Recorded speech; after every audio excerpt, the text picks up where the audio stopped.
There we go. Has everyone got that? Yeah, that's there. Yeah, it's Thanks, come through. Christian. Great, thank you. Yeah. Okay, so I've been asked to do a bit of a talk today on restrictive practice in inpatient CAMHS. So as I've introduced myself at the start, I suppose for the benefit not being filmed, I'll repeat it. Thanks for that reminder. So I'm Christian Rothall. I'm an advanced nurse practitioner working at Junction 17 inpatient CAMHS. And yeah, I'm going to give a presentation now on the use of restrictive practice. We're going to have a think through what restrictive practice is, how it's managed kind of day to day, and some of the principles around how it is managed. So in terms of the housekeeping, so I think we've probably been through these anyway. I know it's only a small group here, so feel free to.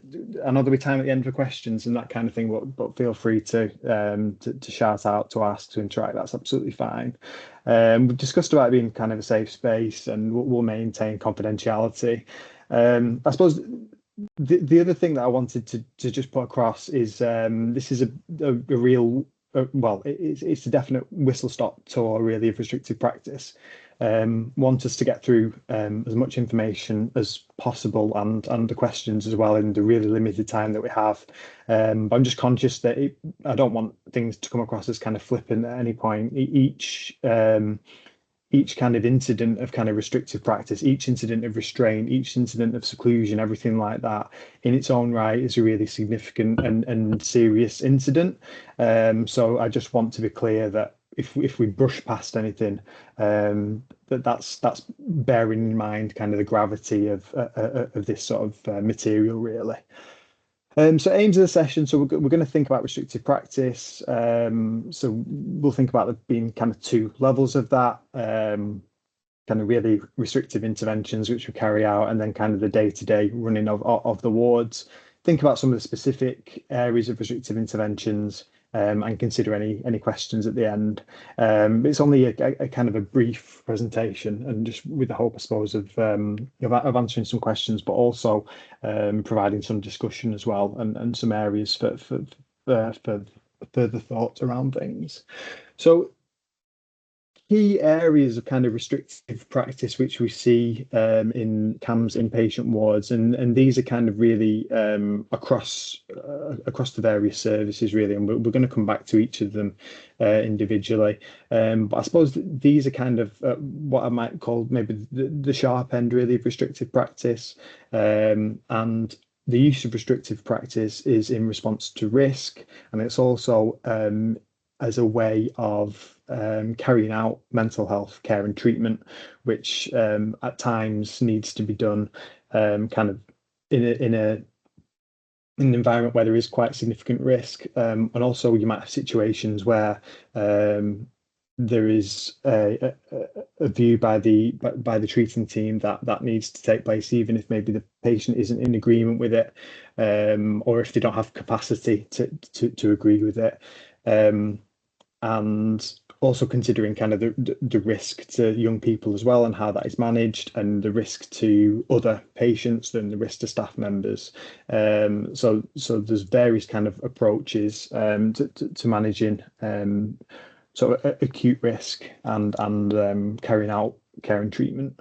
So those are kind of some of the main areas which we'll come back to. So things like seclusion, restraint, rapid tranquilization, giving medication under restraint. But there's lots of other areas of restrictive practice as well, which really come across day to day on various wards. So thinking through restrictions, there's lots and lots of restrictions whenever we walk onto any psychiatric ward. There's lots of locked doors. The restrictions will be different in each area, which I will come back to on the next slide. But thinking about restricted access to places like maybe the clinic on the ward for obvious reasons, you want a patient to have access to medications. Restricted access to kind of leaving the ward, obviously, to maintain safety, to prevent patients from running away from the ward, that kind of thing. Thinking about risk items as well. So we tend to think about things in terms of contraband and restricted items. So some items will be contraband, so they absolutely cannot come onto the ward. Thinking about things, you might have things like maybe alcohol for obvious reasons. Some wards would say that maybe glass would be contraband. Things like sharps would be contraband. And then on certain ward environments, some items might be restricted. So you might have things which can be individually risk assessed, A, for the patient area, but also B, for the individual patient within that ward area as well, and thinking individually whether on a general adolescent unit, you might have some young people who risk assessed to use a razor perhaps, and they would use the razor and then they would hand it back in, and that would be individually risk assessed for them and agreed with their team. Patient searches, so that's another area of quite restrictive practice, really. Again, that's something which would need to be individually risk assessed and care planned, and each hospital would have kind of their own policies which would guide that as well. Also consideration around ward rules, which different wards have kind of different ways of managing things. There's a real move away from kind of ward rules and thinking about we turn them sort of clear and mutual expectations, and thinking about how we want the ward to run, working with the young people to think about how we can make it a nice and therapeutic environment. And having a discussion around risk items and how risk items are managed on wards. So we've got a lively debate going on at the moment around chewing gum on our ward, because some of the young people feel they should be able to use chewing gum. Our concern is around them kind of going into the door locks. But I think it's really important that there is that open dialogue with your patient group, and having that back and forth around how risk is managed on wards. Something we really generally try and steer clear from is what's called blanket restrictions. So this is basically any restriction which is not applied on the basis of an individualized risk to individuals or others. So saying things like, on this ward, we don't allow this to happen. On this ward, we turn the lights off at 11 p.m., that kind of thing. Something that isn't necessary or proportionate to the relevant area is something which we would absolutely steer clear from. And the Mental Health Act Code of Practice is clear around that as well. So I suppose that there's a real wealth, I suppose, of different areas of restrictive practice within our wards. So how is it guided?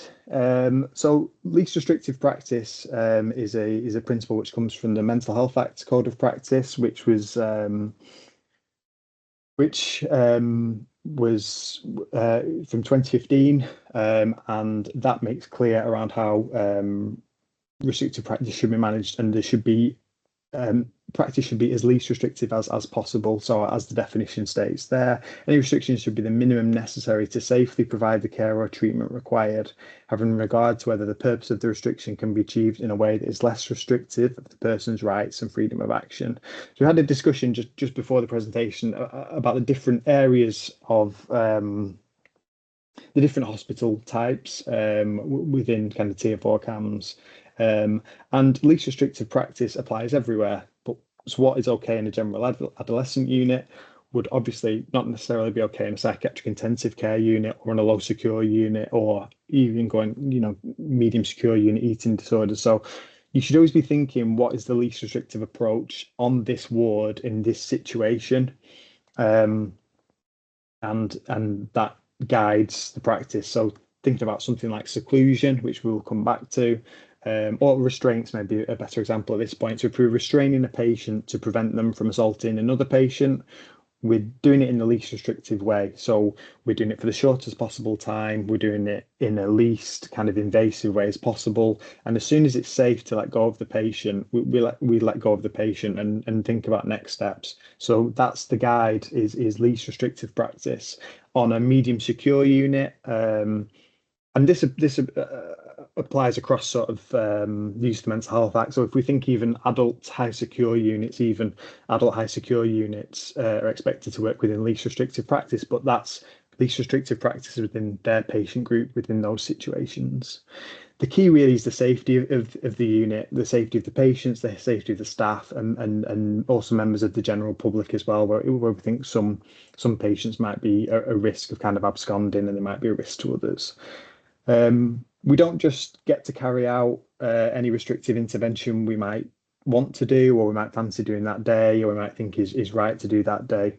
We need a legal framework to put these restrictions in place.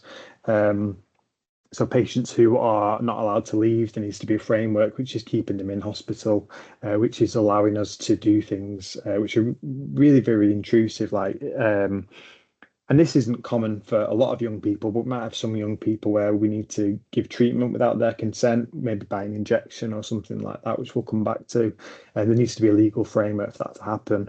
But I suppose something else to consider is informal patients. So we do have patients who agree to come into hospital and are deemed to have the capacity to consent to that. But I believe there's already been a session around sort of capacity and consent. So I don't want to get I don't want to go too far down into kind of discussing legalities, because I think that it's another presentation in itself, really, and I know we're limited with time. But um, thinking about the impact of hospital admission on informal patients as well, because informal patients, especially in CAMHS, in practice, can't just walk out of the front door.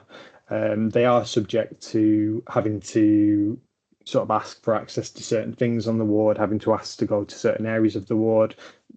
Maybe they want to go to the sports hall, they have to ask to do that.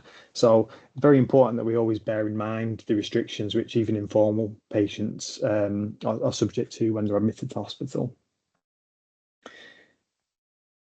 So the other consideration really is around, I suppose, risk becoming the kind of the be all and end all in terms of how hospital wards are managed. There's a real responsibility for inpatient services to make sure the hospital wards are therapeutic, that they provide stimulation and activity for the young people on the ward. We want them to be recovery focused. The aim for the young people who we're looking after is to get them back out into the community, to see them develop, to allow them to live the best life, really. The removal of all risk at all cost, it's often not possible, and it can often be untherapeutic as well. It can become a really kind of sterile and cold environment, which is not what we want. So there's always that balance, and it always comes back to, as I was discussing before, least restrictive, and always thinking about what's the least restrictive way we can do this. Thinking about the management of self-harm, which would absolutely be another presentation, I think, to kind of go through how self-harm is managed. Again, this will be different on different wards. So we know that our young people who go to low secure units, that can be for quite a long time, but with quite an intensive kind of therapeutic program over many months, even beyond a year. And those young people are in that setting because they are significantly risky, and the way that self-harm is managed on those wards might be different to how self-harm is managed on a general adolescent unit, where there might be more opportunity at that point to kind of work with the young person and maybe try and do things like talk down, where we might have young people who might be cutting or tying ligatures, and if it's physically safe to do, there might be the option of kind of talking them down and not kind of physically intervening straight away. So it's always about that balance, really, about making sure the care and treatment given is therapeutic, is recovery focused, but also making sure that it's done safely as well. So it's a real tension between the two areas. And it can be a highly complex area. I suppose other principles of the Mental Health Act, aside from least restrictive practice, are promoting empowerment, involvement, and respect and dignity. And I've just touched upon that there, really thinking about how we make our wards therapeutic and how risk doesn't become the be all and end all. So restraint of young people. So there are some situations where young people may need to be physically restrained. It should always be done as a last resort, really, when not all else has been attempted and has not been successful. So the use of physical intervention, it's a process where the staff team would hold a patient, hold their body. They would generally hold the arms to start with, and there might be some situations where they may have to hold the patient's head and legs to keep the patient safe. There may also be situations where they are preventing assault by the patients of other people, might be of staff, might be of another patient, anyone really. If it's felt that there's no other option at that time, then staff can physically intervene to keep the patient and others safe. The other possibility is to administer an intervention, a specific intervention. So the most common one really in, I suppose, psychiatry generally would be the delivery of medication. There may be young people who have become very distressed and might need the use of medication to help them to calm down. Or it can sometimes be the delivery of antipsychotic treatment. Sometimes patients in line with their illness will not agree to the treatment, will not agree to take a tablet. And it might be, again, last resort, it might be the only option to make sure that that patient's treated. That the treatment would have to be given under restraint. It should always be done in the least restrictive way possible. I touched on this before, so the staff should all be taught in the correct technique. If you could, so coming back to least restrictive practice, if you can safely restrain a patient with two staff members just holding their arms, sat on a settee, then that is absolutely what you would do. And you sort of, it's almost a stepwise approach, really going through how a patient might be restrained and thinking about doing it in the least intrusive, least potentially traumatic way, really. The other considerations, the physical health of the young person in restraint is absolutely paramount. I know when I started in psychiatry, so it would it be about 14 years ago now, we still restrained patients quite routine, maybe not routinely, but quite often restrained patients on their fronts, which I know is something maybe sort of the police still do, but that's really been phased out in psychiatric care due to, aside from the trauma, that the potential physical impact of patients being restrained on the fronts. So patients would only be restrained in what we call supine position, with kind of their back on the floor looking up, so that they can breathe freely. But even in that position, there would still be a real consideration of the physical health of making sure that they're not physically compromised by being in restraint. And staff go through a lot of training around how this is managed to make sure that restraint can be done safely. We don't use mechanical restraint or pain compliance, anything like that. Again, these are some of the things police use, and I know some parents might that their young people may not be restrained while in hospital. I think I could imagine it being quite unsettling, thinking these are the kinds of things which go on within the hospital. But we don't use mechanical restraints, things like handcuffs, that kind of thing, and absolutely don't use pain compliance as well. It's a really central part of the training. So no kind of bending wrists and that kind of thing.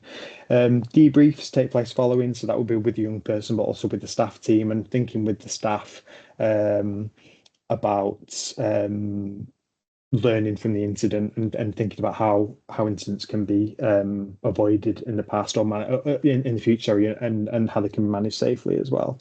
And all incidents should always be discussed with families and carers as well. So seclusion. So seclusion is a last resort approach really to significant behavioural disturbance, which is likely to cause harm to others.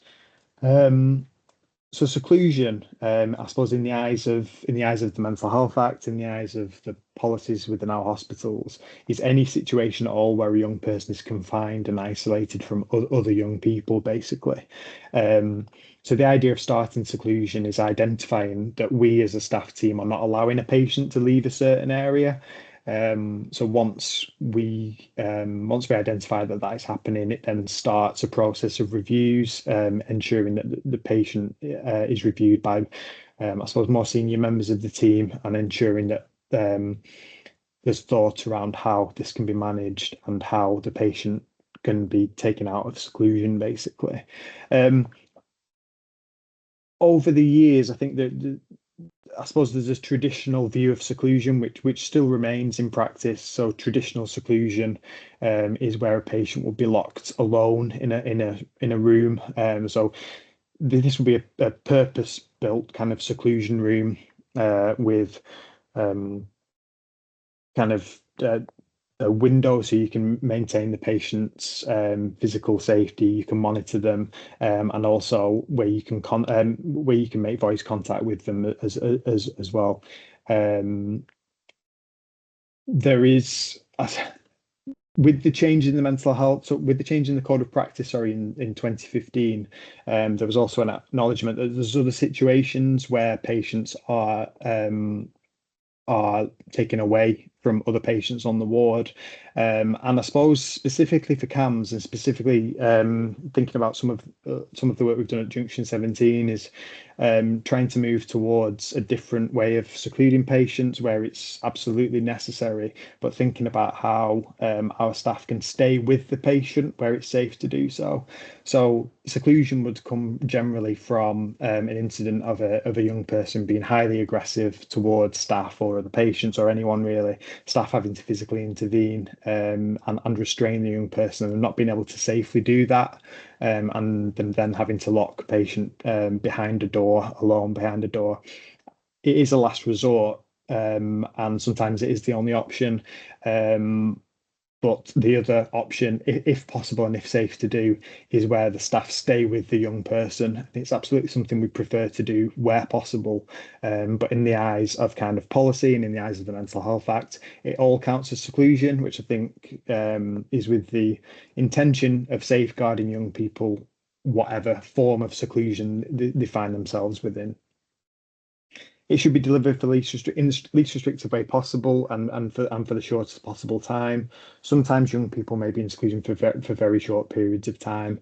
It could be even less than an hour if that's risk assessed as being appropriate. The seclusion could be ended if the patient's calmed down and if the patient's able to work with the staff and the staff feel that it's safe for them to come out of that space. There's really clear guidance for monitoring seclusion in each of the hospitals within GM, and these guide the reviews which take place. So 2 nurses reviewing the patient in seclusion every 2 hours. The patient should be reviewed by a doctor within 1 hour of going into seclusion. They should then be reviewed by the doctor every 4 hours, which can be reduced if things are settled down and there's no immediate physical health concerns. But a care plan would be developed, making clear the monitoring in place. Resources can be used to ensure sort of occupation therapeutic activities for patients in seclusion, each individually risk assessed and where possible. Again, it's easier when the staff are with the young person in the seclusion area, because there may be some situations where it's deemed appropriate for young people to have potential risk items, maybe their phone charger, maybe other things they can use to help keep them occupied. That would depend on their risk at the time, but also a key consideration, as I keep coming back to, would be the particular ward environment that you're in. So psychiatric intensive care would have a different approach to GAU, and low secure would have a different approach again. Visits, again, same again, hospital dependent, based on individual risk assessment. In theory, a young person could be visited by the family in seclusion if that was deemed safe to do. I suppose the other consideration is that it can often have real therapeutic value for young people who are unwell and who've had quite a significant incident. It can be very beneficial for their family to come and see them in that situation. So if that can be facilitated, that is a possible option.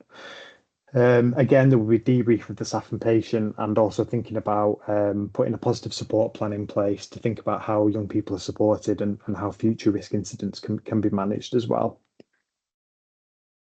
Giving medication under restraint. So there's different, I suppose, situations where this might happen. It can be to manage severe agitation in someone who's quite mentally unwell. It can be to start treatment, which can happen from time to time, again, where a young person is not willing to take their antipsychotic medication. Again, there are legal checks around this. This is not something that would just be done kind of out of the blue. There would be consideration around the need for this. The patient would have to be detained under the Mental Health Act, and there are safeguards in place around that. It's often in response to violence and aggression, but sometimes, as I said, it's because the young person needs to start treatment because they're quite mentally unwell. Again, it should always be last resort. What commonly happens in practice, if we take the example of a young person with a psychotic illness, if we start them on a medication, and they're quite adamant they won't take it, we will sometimes, if it's safe to do so, and if it's felt appropriate to do so, we might even take a number of days to try and work with the young person to try and help them feel safe, to try and work with them to sort of see the value of taking the medication. Sadly, sometimes it's not always possible, and often in line with their mental illness, they might be quite adamant that they're not willing to take medication, and then the medication would have to be given via injection under restraint. Again, staff are trained in this, in how to do this safely. It's most commonly an injection where the young person would be held by the staff, and it would be given in the backside, just in the upper outer quadrant, we call it. There are more medications now where this can sometimes be given in the arm as well. But again, it's always as a last resort, and with appropriate physical health monitoring as well. Other options, there can be use of kind of distraction techniques, use of positive support plans where there's a joint understanding of how to support the young person. And I suppose we would always give the young person the option at all points of taking a tablet as well, even if things get to a point where they have to be given an injection against their will.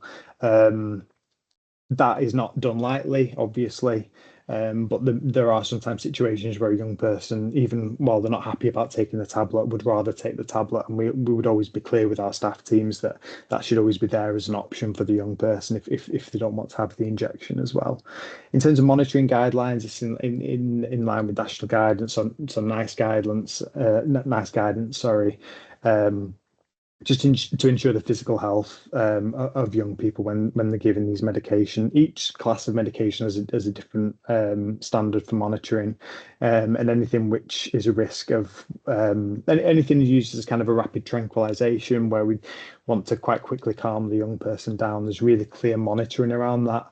And the staff doing physical observations sort of every 15 minutes for the first hour, and just making sure that the young person is not having any adverse reactions to any of the medications that we give, making sure that they're breathing stable, checking their pulse, checking their blood pressure, their temperature, that kind of thing, and making sure that any physical health concerns can be raised. And as with all of these interventions, a debrief would be carried out as well. So in terms of guiding these decisions, so I've touched upon some of these areas already. A lot of them will have been discussed and planned over sort of days and weeks, really, such as the commencement of antipsychotic treatment.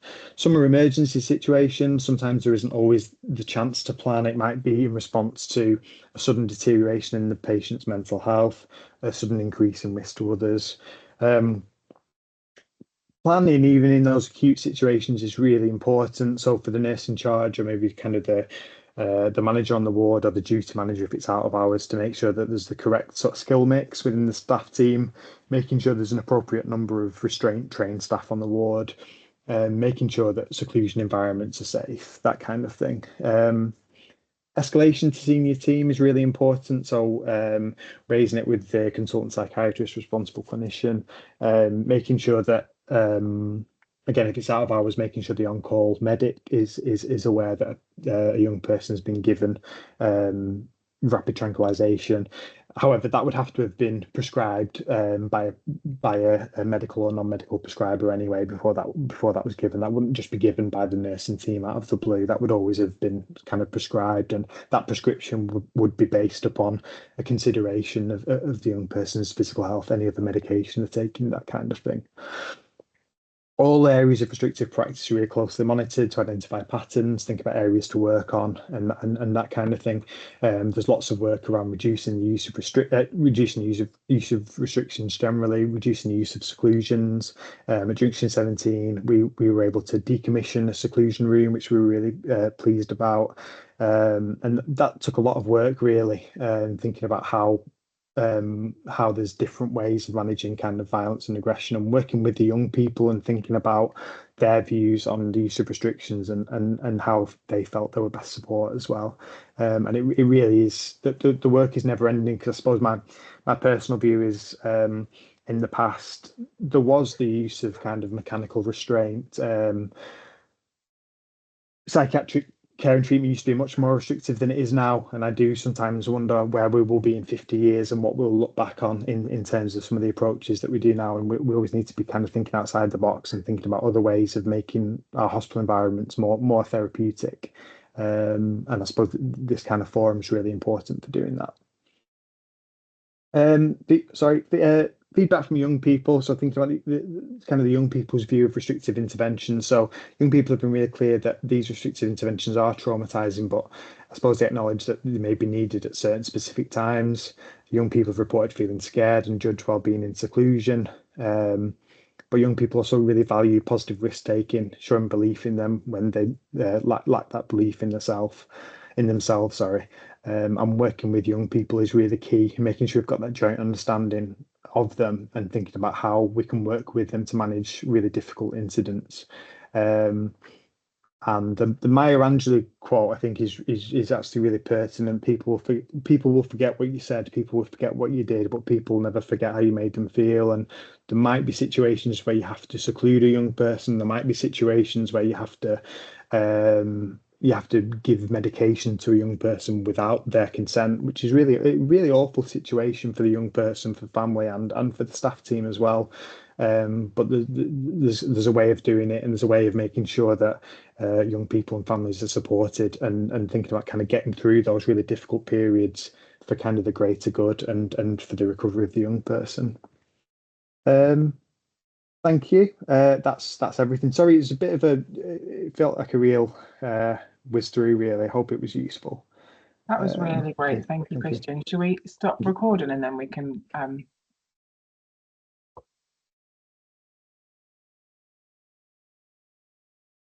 work out how to do it? Yeah, I've stopped.